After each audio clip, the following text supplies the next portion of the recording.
Hello, welcome back, everybody. Welcome back. Naranda Brown here again from Halftime TV, and today, as I said, we're going to go through the opponents. Who are they? Who's the competition that we'll be up against come Gold Cup 2021? The competition begins in just under a week, roughly 7 days. So today I decided to take the time out to do an assessment, a thorough assessment of those who will be playing against. Get to know your competition a little bit better because only then can we be triumphant. Only then can we progress. Only then can we maneuver all the obstacles.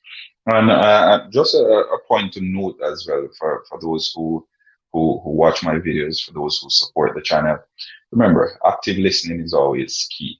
All right, because if you don't listen actively, then you end up saying things that aren't so, or you end up saying things that I didn't say. All right, check out my sponsors, Quick Link Shipping, our sports store, CSA Shop.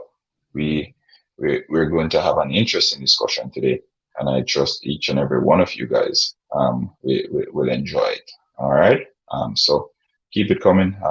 Share, like, uh, keep everything coming in.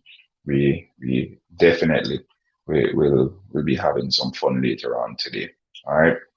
But the groups or group in particular, Group C, it is Jamaica, it is Suriname, it is Costa Rica, and it is Guadeloupe. All right, Guadeloupe. They were the new additions to the group stages to our group. We've been waiting to see who's that other team. We've been waiting to see who the other team was that would eventually join us in the Gold Cup early round. We found out, yes, we found out a few days ago, maybe 2 days ago, and that team was Guadeloupe after an intriguing penalty shootout. One player missed twice. I mentioned this before. They basically ran through everybody that was there to kick, and the goalkeepers had their shots, and then they started over. And the same player who missed in the first instance, he ended up missing again. So very sad there for the player who missed. Not a record you want to have, as I've already said, but Guadeloupe seems to be a worthy opponent, and they fought for it. And you don't deserve anything in football. You have to work for it. So you prove that you should be there. So not because your name is Guatemala, you deserve to be in the group stages of the Gold Cup. That's not how it works, all right? So everything in football, you have to work for it. And in this instance, Guadeloupe, they worked for it, and in the end, they came out victorious, well deserved, in my opinion, especially after such an intriguing penalty shootout. Uh, Drenching, it plays such a toll on the body we don't even realize, going around in circles. The goalkeepers, they have nothing to lose. They're guessing. They're trying to get everything right on the day, and eventually it it paid off. But as I said, if you haven't done so as yet, hit that subscribe button. Check out our previous Reggae Boyz videos as well. We have the playlist, the link in the description. We did a video earlier today with Ravel Morrison's situation, questioning it for the most part. Will he be playing in the Gold Cup? We're still awaiting that sign off, that tick on the box to say yes, he's ready to go. But until then, it's an year of uncertainty. We've been going through the Reggae Boyz best setup, our best squad, our best players, everything that there is to cover as it relates to our team. But we haven't really gone in any depth about the other team, all right, the opponents who stand in the way of the Reggae Boyz and their dream of winning the Gold Cup, and then ultimately going on to those World Cup qualifiers. All right, so I'll get straight to it since I don't want to stay too long again. I'll delve into the details of it. Now, our most noteworthy opponent in the group stages will be Costa Rica. Now, we have been back and forth with Costa Rica as it relates to the number 3 team in the region. Costa Rica, obviously, they've been to a number of World Cups. I think they've been to maybe 4 World Cups.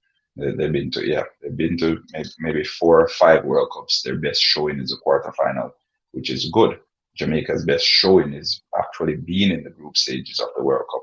Again, the Gold Cup, they've won it on 3 occasions as well, 1963, 1969, and 1989.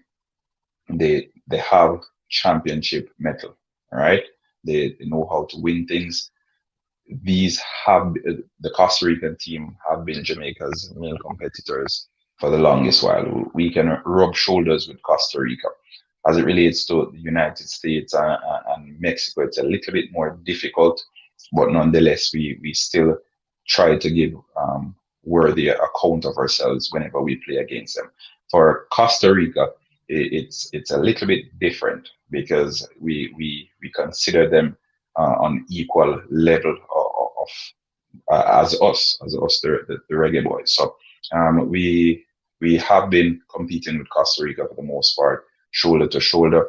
They've had more success on the international stage than the Reggae Boyz. But going into the Gold Cup, I think although they will be our main competitors in the group stages, their team is a little bit aged. And as a result, I can't consider them too big a threat for the boys to maneuver. I think they'll be taking Brian Ruiz. We know he's a remarkable player. He's been there, done that. He's been to the World Cup. He's scored in the World Cup. He's their superstar in the absence of Claudio Bravo. We know Bravo is one of the best goalkeepers in the world and arguably the best goalkeeper in CONCACAF. I know Andre Blake will probably have something to say about that. But Brian Ruiz, he's a seasoned campaigner, and I think he definitely will have something to say when they meet up against the Reggae Boyz. Borges as well. Between him and Brian Ruiz, there's almost 300 caps there. Very, very competent player, reliable player, and has the experience of a monk.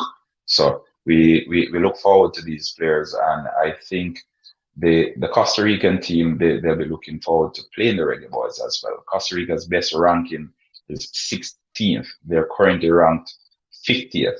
For those who do the checks, the Reggae Boyz are ranked 45. All right. So we, as things stand with FIFA now, lately we've been doing better than them. All right. So the Reggae Boyz against Costa Rica will be the big game of the group stages. I know Costa Rica has the names that have traveled Europe and have won Champions League and all of that. They'll be without Claudio Bravo in this Gold Cup.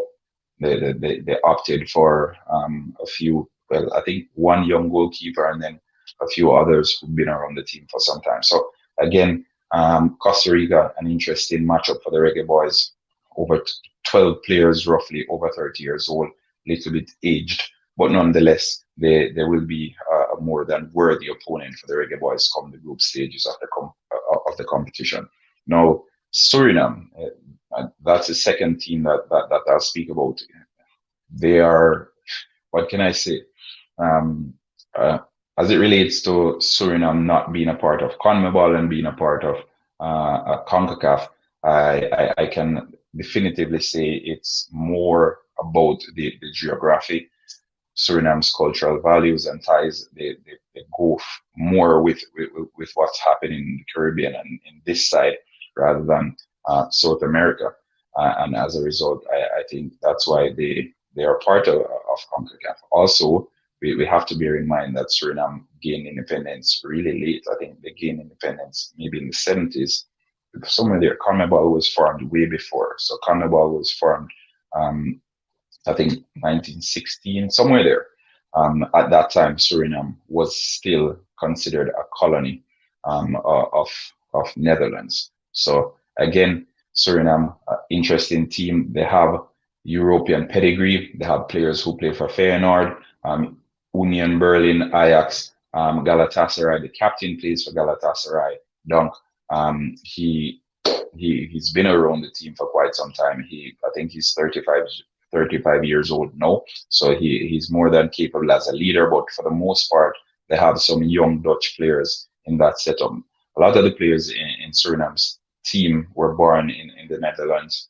We know how that is. Players, they're born in one place and they decide to play for another.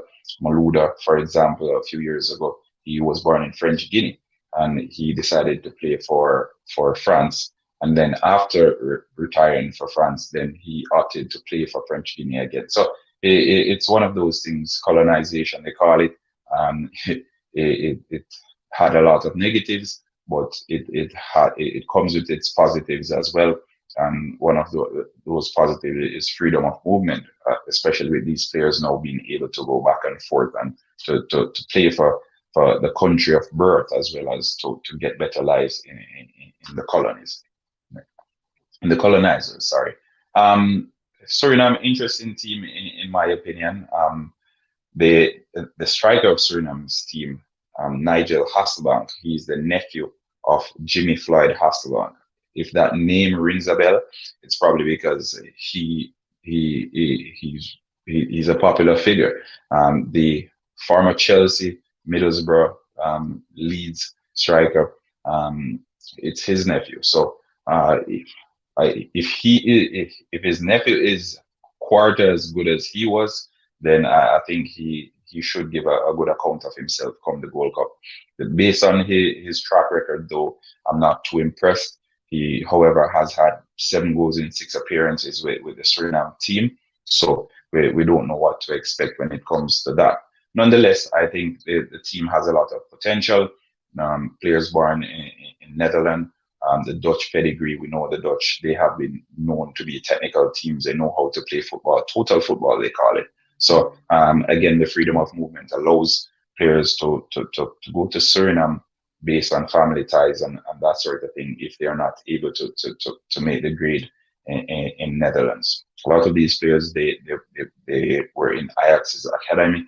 They were in academies in Netherlands as well. So Suriname's team, I can't say I was impressed when I saw them against Canada, but I think going into the competition, they will want to give an account for themselves and they will want to impress most. All right. So again, Suriname, I don't think they will be the greatest threat for the Reggae Boyz, but they should be taken seriously.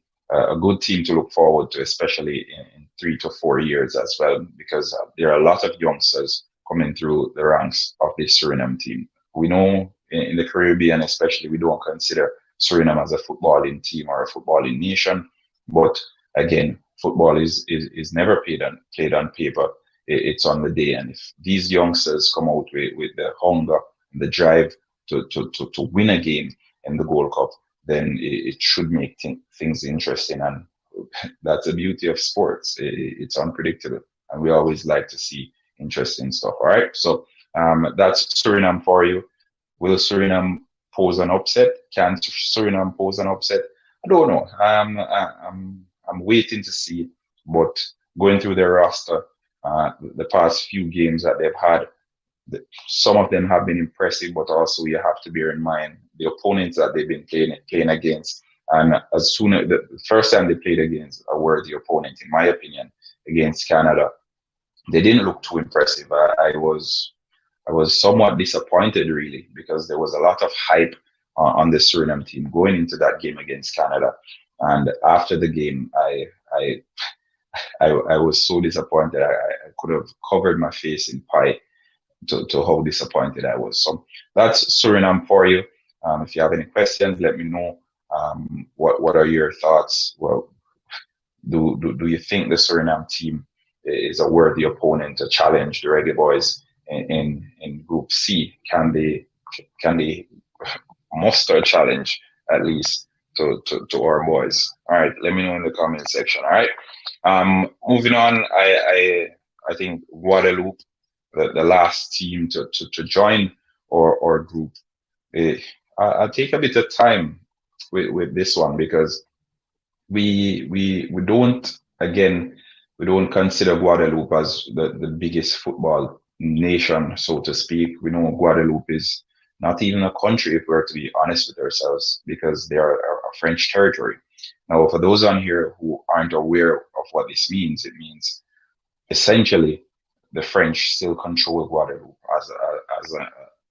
as a colony. Then put it that way, it's an overseas French territory, meaning when they vote, ideally they vote in the French elections. They'll vote for individuals in their country, but this individual then goes on to represent the country in France. So Guadeloupe relatively new when it comes down to international football. Their footballing history is minimal. Um, a number of players in the team again born in France, freedom of travel back and forth France as well, which benefits them and benefits the growth of young players or young aspiring footballers in Guadeloupe.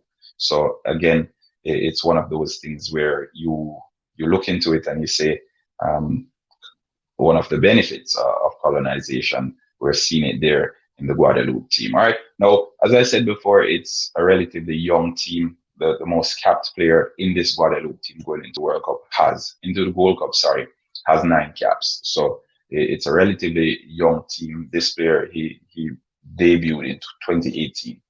All right. So interestingly, we look to Guadeloupe and we say, okay, what can we expect from Guadeloupe? We saw that they defeated Guatemala, Guatemala, a team that is known to be a footballing team. They mustered good challenges against Reggae Boyz in the past few years, or even in previous World Cup qualifiers. So we know Guatemala has that history. They have that metal, that pedigree, and Guadeloupe was able to defeat them. So going into the Gold Cup, as I said, we can't underestimate any team because teams are coming into the competition to make a name for themselves. They're coming to the competition to stake a claim, and Guadeloupe, sorry, will be no different. They had a penalty shootout that basically was their way into the tournament. The penalty shootout went for 10 rounds, 11 rounds, because everyone kicked, the goalkeepers kicked, and then one player decided to miss for a second time. I don't know if he decided, but he missed for a second time, and as a result, Guadeloupe progressed to the group stages. The Reggae Boyz team, they I'm pretty sure they won't be taking Guadeloupe for granted. An interesting team. We don't know most of the players on there. They play in the Guadeloupe local league. So I guess it's one of those countries that try to pull from the pool of talent within their country, or maybe it is a case where their footballers aren't as good to to end up overseas or to play overseas. So most of them end up playing in the local league. Whichever reason it is, when in the end, I trust that Guadeloupe will give a showing and they will want to represent themselves well, because in the Gold Cup or in the World Cup or in the Euros or whatever the competition is, when teams show up or when teams end up in these tournaments, they want to represent themselves. And if it's even a draw, they will celebrate it. We saw how Trinidad celebrated their draw at the World Cup a few years ago. The goal is to get there, and once you get there, it's so to give a proper account of yourself. And these teams will be wanting to give an account of themselves. No different with Guadeloupe. And I think as a result, although they don't have the big names, they don't have most of the players basically are unknown to us. I think they will want to give an account of themselves. Will they pose a threat to the Reggae Boyz? I can't see it. I can't see it. I I I don't. I can't even say I hope, because it's one of those things where I admire trying teams and I admire teams who try to play football with a positive mindset. And the mere fact that Guadeloupe is digging from within the realms of their country and putting a team together to compete, it is admirable. And I love to see it. So going into the Gold Cup, I've gone through Costa Rica, I've gone through Suriname, I've gone through Guadeloupe. And we've been speaking about the Reggae Boys for a number of weeks now, days upon days. Uh, in my opinion, the Reggae Boys are the favorites to top the group, with Costa Rica coming in second. Who will finish third? I like Suriname for third, and then I think Guadeloupe will finish bottom of the group. But nonetheless, they should be trying to give an account of themselves. And the match against with Guadeloupe against Suriname, I think will be an interesting one as well. So that's it. I've gone through all the groups. If all the teams in the group, Costa Rica, sorry, Costa Rica, the most noteworthy opponent. You guys in the comment section, you know Costa Rica very well. We know Costa Rica very well. We know the players, Brian Oviedo, there is Duarte, there is Brian Ruiz, there is um, Kayla Navas. Well, I think I said Claudio Bravo earlier. Sorry, correction. I don't know why I kept saying Claudio Bravo. But Kayla Navas, sorry. There is Kayla Navas. He won't be playing in the Gold Cup. So that in and of itself is a blow to the Costa Rican team. And I think as a result, but not even as a result, because even with Kayla Navas, I think the Reggae Boys top the group. Andre Blake is or X Factor, the same way Kayla Navas is their X Factor. All right. I'm confident with the form Andre Blake is in. We can rest our hats on him because he oftentimes deliver on the big stage. And as things stand now, this is the biggest stage for another another 2 or so weeks, another 2 or so months. Sorry, because the World Cup qualifiers begins in September. So this is the big stage for now, and I know Andre Blake will deliver. All right. Yeah. If you have any questions, folks, let me know. Any comments, leave them in the comment section. And again, active listening, please. Active listening. Don't go out and say I said what I didn't say. All right. I ask questions. If you have the answers, leave it in the comment section. If you don't have the answers, then don't say I made statements. All right. I ask questions for the most part. Suriname again. Suriname, Hasselbank, the nephew of Jimmy Floyd Hasselbank, top player. If his nephew is quarter as good as he was, then he will pose a threat to some teams in the group. But we have competent and capable defenders who have gone up against better than him and 2 or 3 times better than him, and they haven't been bothered. So again, those are the teams in our group. Let me know what matchup you're looking forward to most. I think personally, the nail biter, the crunch tie will be Jamaica versus Costa Rica, but Guadeloupe versus Suriname should also be an interesting game considering the quality both teams possess. I think they're somewhat on the lower end of the spectrum. They have good potential. Guadeloupe, more potential than quality. Potential as it relates to ideas and where they want their football to go and what they expect of their team in an organizational aspect. I think they're going to score on goal in formula. Blessings, formula sport. Blessings, formula sport. As I said, he has the name. He has the name, but I can't see the quality. And with a name like that on your back, it comes with heavy expectations. Blessing, Ian Campbell. We appreciate all the love. Um, we appreciate all the love. You guys have been great support for the past few months or so. All right. Hasselbank, he has a big name on his back, but I don't think the talent matches the name. He's playing for Suriname now. I'm pretty sure if he could have played for the Netherlands, he would have been at the Euros now. And if we're to go through this Netherlands roster, their strikers aren't that great. So I don't know. I don't know. Uh, he, he's average. He's below average for the most part, in it. But uh, Costa Rica, as I said, Costa Rica is the big match.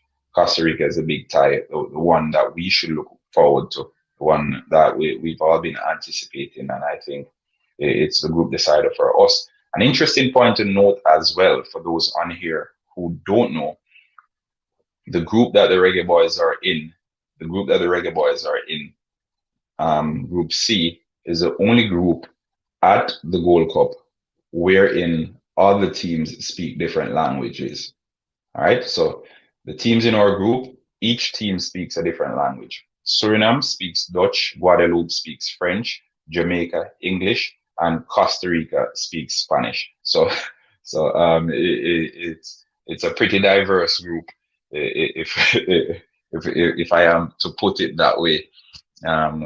Just an interesting fact that I noticed while doing a bit of research for this one. Well, even before I started doing my research, I realized because Suriname, as I said, it was a Dutch colony up until lately. Guadeloupe still owned by France for the most part, still an overseas French territory. Jamaica, we know how it is. Our last colonizers were the English, and Costa Rica, theirs was a Spanish. So a pretty diverse group. The football, I expect it to be pretty different for the most part as well. Costa Rica, big team, big reputation, championship medal, a number of World Cup trips, a number of Gold Cup trophies. The Reggae Boyz, we are still looking to get our hands on the Gold Cup. We hope this time around will be the lucky charm, but again, we wait and see. These are our initial opponents. How will it pan out in the end? I don't know, but I am eagerly anticipating to see what happens. We have some worthy opponents, some who will pose a challenge more than others, because we know what the situation is with most. They always have something.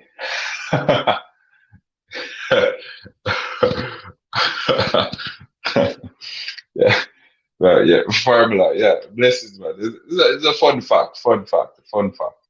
The fun facts keep it interesting. But as I said, just going through the groups, I realized that we have a pretty diverse group that we're in. The football will be different as well.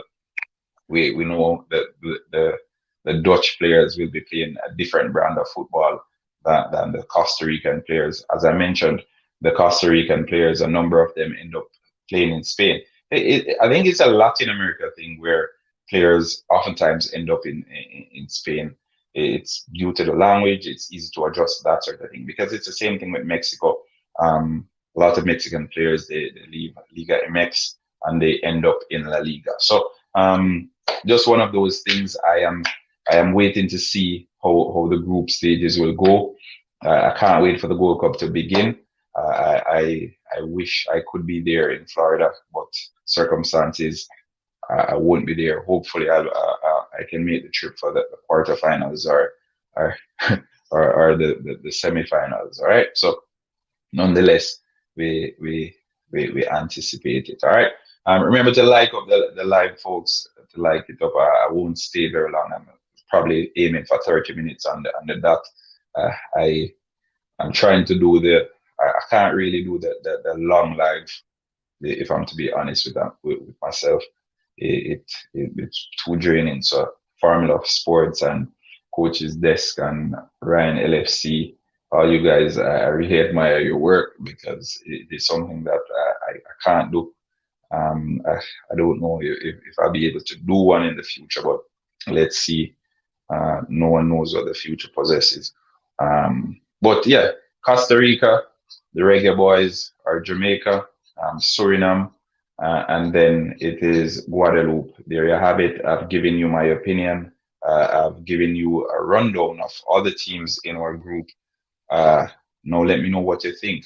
Can they pose a challenge to us? Will we finish top the group? Can Costa Rica change our plans for the round of 16? Not the round of 16, the quarterfinal rounds. Can they? Is their team too old enough to run with us? Is their team too old enough to run with us? Can they cope with a Leon Bailey and a Bobby Reed? Can their defenders muster challenges against Andre Gray and Shamar Nicholson? Uh, we'll see. And coming in just over a week's time, we'll be having a discussion even more thorough on the topic, because we'll be doing an actual preview of the games in the Gold Cup. All right. Again, folks, remember, like, share, subscribe. If you haven't started following Halftime TV as yet, Jamaica to the top of the group and win the Gold Cup. Janardo Patterson, welcome to the top of the group. Woo, that's an interesting one. Well, if Jamaica finishes top of the group, we will play the second place of the group that USA is in. So if we finish top of the group, we will end up playing. If Canada finishes second, we'll play Canada. If USA finishes second, we'll play USA. So I hope we finish top of the group. I'm confident in the team, but you heard my predictions where I expect us to finish. I expect us to go to the semifinal, and then I expect it to get a bit more trickier. Then we'll play Mexico if all goes well based on my predictions. And remember, folks, it's the predictions. I don't want to go back and to say I said this. It's a prediction, and each of you on here, you're entitled to predictions as well. That's what we do in sports. We predict. If that's how it ends up playing out, well, you're a genius. But that if that's not how it plays out, then you end up with a pie on your face. It is a part of sports. It's unpredictable. If we could predict every game correctly, or every competition correctly, I'm pretty sure a lot of us would be millionaires now. We'd be living in some big mansions in Jacksonville or Cherry Gardens. All right. So again, I predicted the Reggae Boyz to fall out at the quarterfinal stage. I predicted them to play against Mexico in the quarterfinals, and that's where I have their journey ending. I hope they prove me wrong, because if they do prove me wrong, then it will mean another Gold Cup final, and maybe even taking home the Gold Cup. And Andre Blake said it a come a yard, so I hope it a come a yard for true. And England, they'll be looking to taking it home on Sunday. I hope we can replicate that in a month's time. All right. Again, a thorough assessment of the teams in our group. If you caught on late, you can watch back the video. It will be on YouTube. And if you've been with us the entire time, thanks for watching. We appreciate it. All right. Leave a comment in the comment section. Let me know what you think. Who's the main danger in these teams? Brian Ruiz at 35, can he still compete? Can he still challenge? Can he still dominate? Does he still have that goal scoring threat to cause damage to a Reggae Boy team? I don't know. Let me know, guys. Let me know what you think. That's a question I'm asking you guys. Brian Ruiz, he's the main man. He's been to the World Cup. He's been to a number of major tournaments. He's scored each time he's gone out on the field for them in these tournaments. He's had over 120, I think he has 129 caps for Costa Rica. So he's a seasoned veteran, and he will be leading the line for Costa Rica come the Gold Cup. Again, love, and appreciation for the support. All right, peace out. Naranda Brown, Halftime TV saying until next time. All right, checking out.